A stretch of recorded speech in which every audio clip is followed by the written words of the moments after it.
Guys, gandang umaga po sa inyo guys. So, ito guys, nakikiramay po tayo sa namatayan kay Auntie Baby Dukosin at sa mga kapatid niya at mga ama niya guys.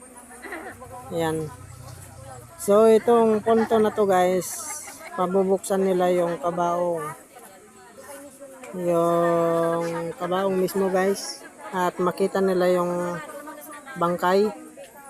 Dahil kuan guys, gusto nila makita yung personal na pagkatao nung bangkay.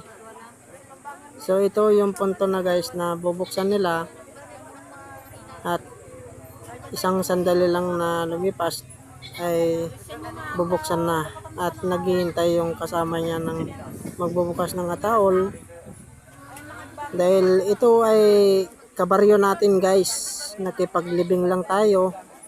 Ito si kay papa ni pare Jason Dukosin, shout out sa iyo. Ayan, nakikiramay ako sa iyo pare. Ayan, ingat palagi. Yun lang guys.